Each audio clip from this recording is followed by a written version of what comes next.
preposition,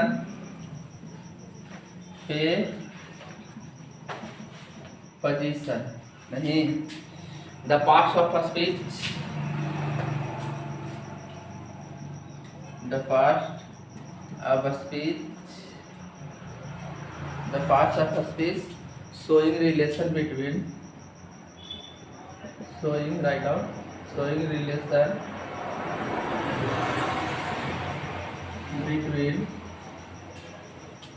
between two persons,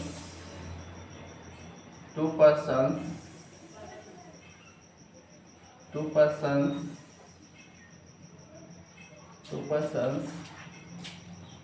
the verbs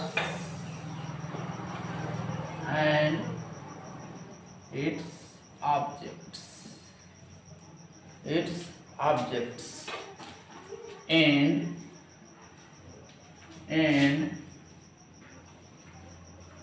the adjectives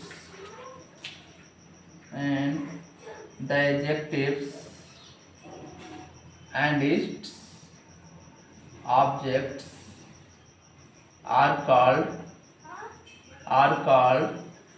preposition,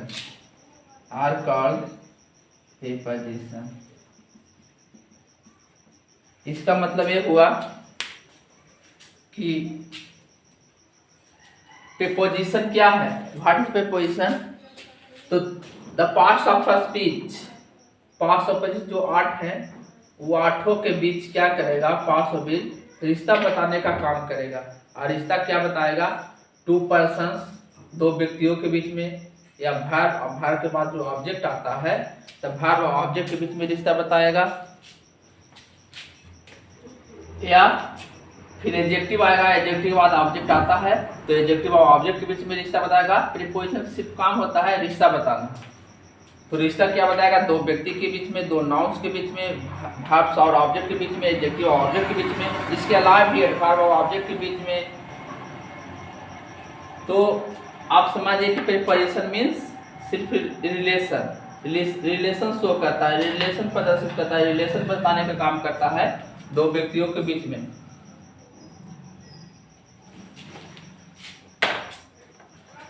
introduction है, बहुत ध्यान दीजिएगा अच्छा से। प्रीपोजिशन क्या होता है, तो इतना समझ रखना कि प्रीपोजिशन सिर्फ और सिर्फ क्या होता है, तो रिलेशन को शो करता है, यानी कि रिश्ता बताता है। और रिश्ता बताया क्या, टू पर्सन्स या टू नाउन्स भी कह सकते हैं, पर्सन से तो नाउन्स होगा ही, तो टू नाउन्स के बीच में या दो पर्सन के बीच में वर्ब आता है। कभी कभी सेंटेंस में वर्ब के बाद ऑब्जेक्ट आता है, तब वर्ब और ऑब्जेक्ट के बीच में भी रिश्ता बताएगा कोई प्रीपोजिशन आके। एडजेक्टिव है, एडजेक्टिव के बाद भी ऑब्जेक्ट आता है, जैसे पॉसिव पैसिव एडजेक्टिव। तो एडजेक्टिव के बाद जब ऑब्जेक्ट आएगा तो एडजेक्टिव ऑब्जेक्ट के बीच में रिश्ता बताएगा। कभी कभी एडवर्ब आएगा, इसके अलावा भी एडवर्ब के बाद ऑब्जेक्ट आता है तो एडवर्ब और ऑब्जेक्ट के बीच में रिश्ता बताएगा, या तो एडजेक्टिव एडवर्ब के बीच में रिश्ता बताएगा, या तो वर्ब एडवर्ब के बीच में रिश्ता बताएगा। सिर्फ और सिर्फ प्रीपोजिशन का काम होता है रिलेशन को शो करना, किसके बीच, टू पर्सन्स के बीच, वर्ब प्लस ऑब्जेक्ट, वर्ब या ऑब्जेक्ट के बीच, एडजेक्टिव और ऑब्जेक्ट के बीच। एग्जांपल के लिए हम लोग समझे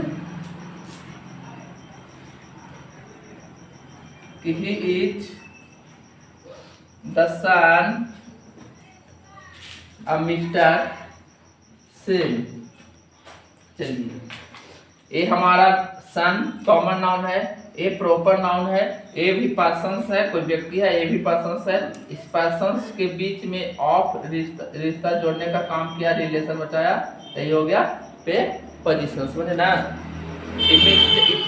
नाउन हम लोग पढ़े हैं कि प्रॉपर नाउन है, मिस्टर सेन नाम है, था सर है, तो कॉमन नाउन है, दोनों, ये दोनों व्यक्ति भी है, दोनों आदमी है, तो टू पर्सन्स के बीच में। तो ये ऑफ हमको क्या किया, अब हमको क्या किया, ये दोनों के बीच में रिलेशन शो किया, ये जो रिलेशन शो किया यही हमारा हो गया प्रीपोजिशन। Mahatma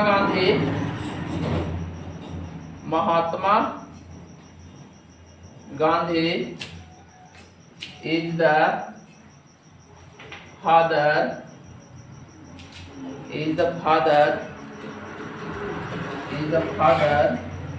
to us। ये फादर और us, ये ऑब्जेक्ट है ये हमारा पर्सन है, ये दोनों के बीच में टू आके रिलेशन बताया, यही हमारा हो गया पे position.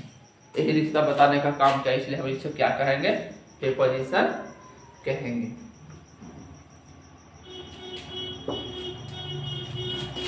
I went to Patna, I went to Patna, ये हमारा मेन वर्ब टू है, यानी वर्ब है।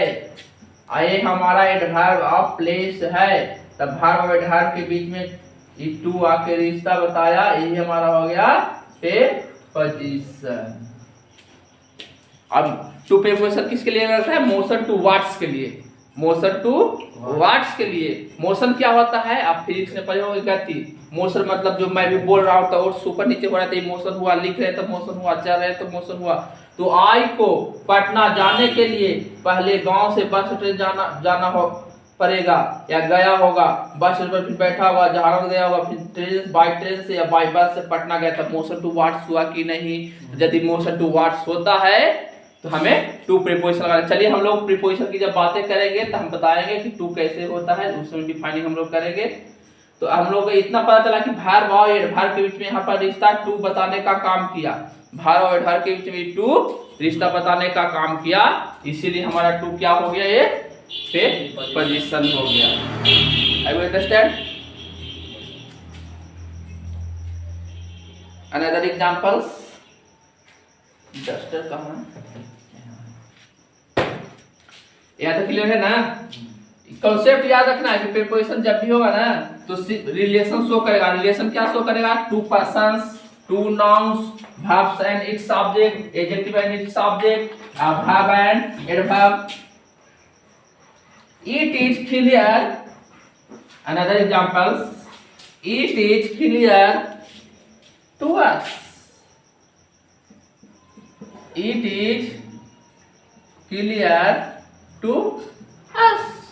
नहीं तो क्लियर कंप्लीमेंट है, तो ये एडजेक्टिव है। तो देखिए एडजेक्टिव और ऑब्जेक्ट के बीच में रिश्ता पता कि नहीं, काय कि देखिए भाग टू बी है, अब भाग टू की बात मेन भाग नहीं है, ये एडजेक्टिव है, ये ऑब्जेक्ट हो गया बी आवर अस, बी का ऑब्जेक्टिव केस अस। तो इसका मतलब कि एडजेक्टिव और ऑब्जेक्ट के बीच में रिश्ता बताया, कौन बताया है, टू। तो ये हमारा हो गया पे पोजीशन। शी अक्यूज मी, वह मुझे, शी अक्यूज मी, वह मुझे दोषी ठहराया, कहला भाई ऑफ दिस क्राइम, इस अपराध के लिए कि आप ही ने ये अपराध किया है। शी अक्यूज मी, उसने मुझे दोषी ठहराया इस अपराध के लिए कि आप ये जो क्राइम किए हैं आप ही किए हैं। तो हम लोग ए ऑब्जेक्ट ये वाला ऐसे हम लोग पार्ट्स ऑफ स्पीच करें तो क्राइम नाउन हो गया, आई होगा डिमोन्स्ट्रेटिव एडजेक्टिव, बट ये दोनों को कंबाइन कर ले तो ए हो गया ऑब्जेक्ट, ये हो गया दोनों मिला के ऑब्जेक्ट, यानी कि ये नाउन वाला ऐसे पूरा पार्ट। ये दोनों का रिलेशन बताने का काम कर रहा है यार, तो यही हो गया पे पोजीशन।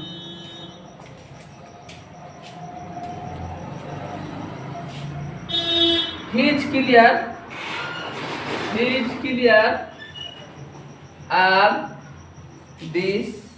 of the crime, वह इस क्राइम के लिए स्पष्ट है, ये आदमी इस अपराध के लिए स्पष्ट है कि ये आदमी पकड़ा गया है। तो यहाँ पर ये एडजेक्टिव है और यहाँ पर ये नाउन है, आई एडजेक्टिव और नाउन दोनों के बीच रिलेशन शो किया आप, इसका मतलब ये हो गया पे पोजीशन। कोई दिक्कत नहीं, चलिए लेट अस प्रोसीड नाउ। तो पे position once again listen to me what I say my dear students,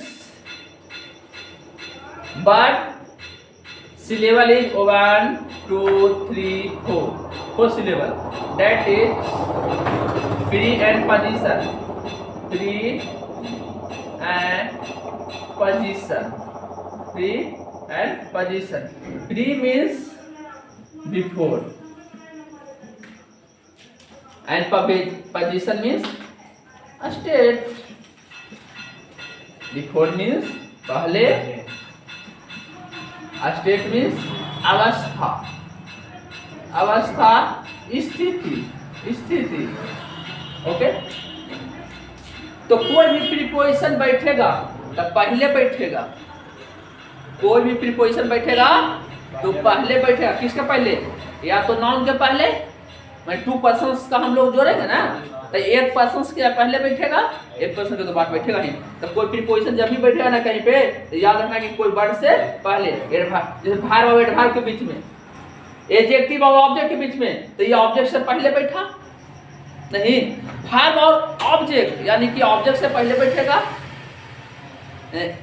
adverb and object, object से पहले बैठेगा, यानी प्रीपोजिशन जब भी बैठेगा कहाँ बैठेगा? पहले। अब बैठने के बाद करेगा क्या? स्टेट बताएगा, स्थिति बताएगा कि उसका स्थिति क्या है। ये जब आप बैठा तो देखो बताना है कि ये दिस का कॉन्टेस्ट है, कौन मतलब दिस का छोटा रूप है द, तो कहना कि क्राइम के लिए, इस क्राइम के लिए ये स्पष्ट है, तो इसका पहले आके इसका स्थिति बता दिया कि क्राइम के लिए ही आदमी दोषी है, इस क्राइम की स्थिति बताएगा। तो प्रीपोजिशन जब भी बैठेगा तो कहाँ बैठेगा बाबू? पहले। और पहले बैठ के क्या करेगा? स्टेट बताएगा, अवस्था बताएगा, उसकी स्थिति बताएगा, पूरा जानकारी दे देगा। चलिए ठीक है, ये हो गया हमारा इंट्रोडक्शन। प्रीपोजिशन का डिफाइनिंग हम लोग कर लिए। चलिए राइट आउट करना चाहते हैं तो कर सकते हैं, आपकी मर्जी। ये वाला डायग्राम याद रखना है आशिक बाबू कि प्री मैच होता है बिफोर, और प्री का हिंदी भी वही होता है बिफोर, याद रखना हमेशा ही। स्टोरी ऑफ इंग्लिश से क्वेश्चन से यहाँ आने वाला है बोर्ड में pre, pre romantic poet, pre of light movement, ऐसा कुछ पूछेगा, pre Victorian, pre modern, post modern, है ना। मॉडर्न को दो भाग में डिवाइड किया गया। आज दूसरी बात है, आज हम रात को फेसबुक पर लाइव आएंगे स्टोरी ऑफ इंग्लिश लेके, 4-5 घंटा का क्लास है ना, इधर 8 बजे से आएंगे और पूरा स्टोरी ऑफ इंग्लिश वैसे निकलेगा। जिनके पास है फेसबुक पर लाइव आ जाएगा मोर इंग्लिश पे, और स्टोरी ऑफ इंग्लिश निकाल लेंगे, 3 से 4 दिन में हो जाएगा। स्टोरी ऑफ ड्रामा न होगा तो शुरू करेंगे। तो pre means before, position means state, अवस्था, ऐसा करके करेगा। चलिए let us proceed.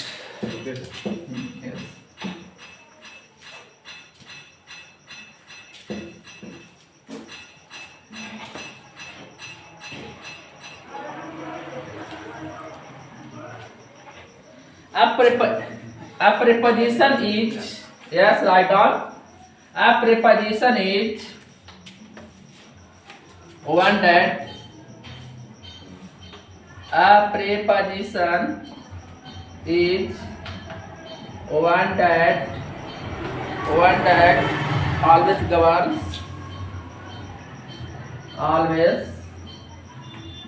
governs an object. An object. That's right. An object. Object. It means preposition plus object.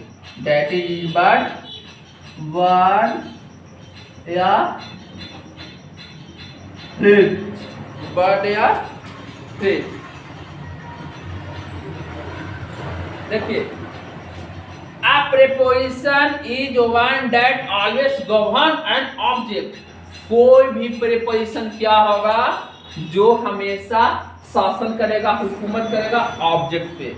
इसका मतलब रेफरेंस मैंने दे दिया कि यदि प्रीपोजिशन आया, कॉन्सेप्ट याद करिए कंपटीशन के लिए, हमेशा के लिए, कि यदि प्रीपोजिशन कहीं आपको पता चल रहा है कि टू प्रीपोजिशन है, इन प्रीपोजिशन है, एट प्रीपोजिशन है, अपॉन प्रीपोजिशन है, तो प्रीपोजिशन के बाद आने वाला वर्ड, प्रीपोजिशन के बाद आने वाला फ्रेज, और प्रीपोजिशन के आने वाला क्लाउज अभी नहीं लिखे, कुछ कार्ड बस है, अभी अगले पॉइंट में लिखेंगे। तो प्रीपोजिशन के बाद आने वाला वर्ड और प्रीपोजिशन के बाद आने वाला फ्रेज हमेशा ऑब्जेक्ट होगा। यानी कि कहिए क्या है सर, प्रीपोजिशन हमको पता चला, हमको समझ में आ रहा है कि टू है जो प्रीपोजिशन है, इन लिखा हुआ है प्रीपोजिशन है कहीं पे, तो इन के बाद जो सटा हुआ वर्ड रहेगा वो क्या मिलेगा? तो हमेशा क्या मिलने वाला है? ऑब्जेक्ट, उसको हमेशा क्या कह सकते हैं, ऑब्जेक्ट कह सकते हैं। मैं ट्रिकली दे रहा हूँ, वही बातें मैंने लिखा है। प्रीपोजिशन इज ओवर, ये तो एंटीसीडेंट प्रोनाउन है, ये रिलेटिव प्रोनाउन है। तो कोई भी प्रीपोजिशन, कोई जो हमेशा शासन करता है किस पर, ऑब्जेक्ट पर। इसका मतलब कि प्रीपोजिशन के बाद आने वाला वर्ड हमेशा ऑब्जेक्ट, प्रीपोजिशन के बाद आने वाला फ्रेज हमेशा ऑब्जेक्ट। यहां से कॉन्सेप्ट क्लियर। जैसे एग्जांपल के लिए समझे कि ही टॉक्स टू मी, आप ही पता चलेगा कि टू प्रीपोजिशन है, ठीक। आप डाटा तोता जैसे बच्चा जैसे पढ़े कि नहीं टू प्रीपोजिशन, हम छोटे बच्चे सुनते आ रहे हैं सर, तो ठीक है, टू प्रीपोजिशन आपने जाना, टू प्रीपोजिशन आपने जाना, तो टू प्रीपोजिशन के बाद एक वर्ड आ रहा है, तो ये वर्ड को हम क्या नाम देंगे, ऑब्जेक्ट। ऑब्जेक्ट हमेशा क्या होगा, ऑब्जेक्ट होगा। बात समझ आई कि नहीं, हमेशा ही क्या होगा, ऑब्जेक्ट होगा। यही बात मैंने कहा हूं।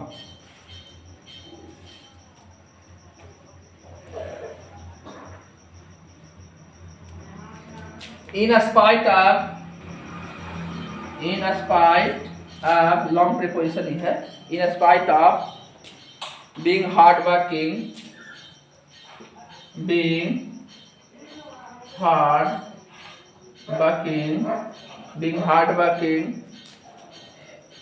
he does not pass,